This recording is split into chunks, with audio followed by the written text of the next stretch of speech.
டேய், என்னென்ன பேச்சு பேசுனீங்க? கூட்டம்லாம் ஓட்டா மாறாது, அப்புறம் இருக்கிற கூட்டம்லாம் தற்கூரி கூட்டம்.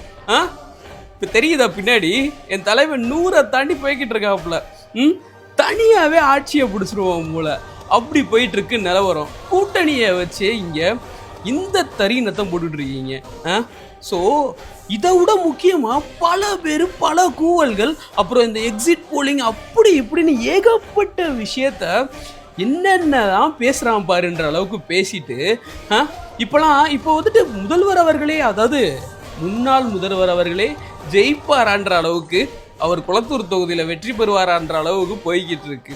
டிவிக்கே வேற லெவல் ஸ்வீப் அடிச்சுக்கிட்டு இருக்கு. ஸோ அதுலேயும் முக்கியமாக ஒரு ஆள் இருக்காப்புல, ரங்கராஜ் பாண்டே அவர்கள். ஸோ நீங்களாம் செய்தியாளர் மாதிரியா பேசுனீங்க? டிவிக்கே 10 தொகுதிக்கு மேலே ஜெயிச்சிட்டா நான் அந்த ஜேர்னலிஸ்ட் வேலையவே விட்டுறேன், அடுத்து நான் வந்து அரசியலே பேசலன்னு சொன்னீங்களே, நீங்கள் எங்கே சார் போனீங்க? இதுக்கு என்ன பதில் சொல்ல போறீங்க? அதுக்கப்புறம் சாட்டை, என்னென்ன வார்த்தை, என்னென்ன பேச்சு.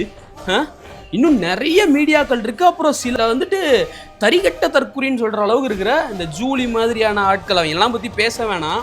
இப்படி ஏகப்பட்ட பேர் ஏகப்பட்ட மாதிரி பேசுனீங்க. இப்போ என்னாச்சு?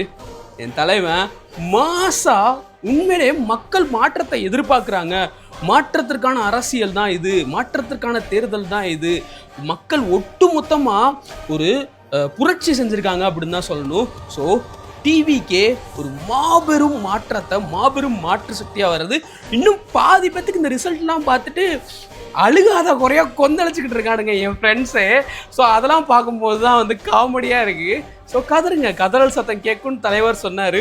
எலெக்ஷனுக்கு அப்புறம் ஏண்டா இந்த விஜயை தொட்டோம் அப்படின்னு வந்துட்டு ஃபீல் பண்ணுவீங்கன்னு சொன்னார். அதே மாதிரி நடந்துக்கிட்டு இருக்கு. ஸோ இது வெற்றி வந்து மக்களுக்கான வெற்றி, நமக்கான வெற்றி.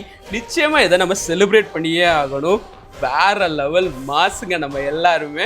ஸோ எண்டில் என்னென்ன நடக்க போகுது, அதாவது ஜோசப் விஜய் ஆகிய நான், அதுவும் போல் நான் இன்னொரு விஷயத்த சொல்ல மறந்துட்டேன், ஜனநாயகன் படத்தில் முதல்வர் விஜய் வரும் அப்படின்றதெல்லாம் வந்துட்டு வேற மாதிரியான ஒரு விஷயம். ஸோ நம்ம எல்லாரும் இதை செலிப்ரேட் பண்ணணும், கொண்டாடணும்.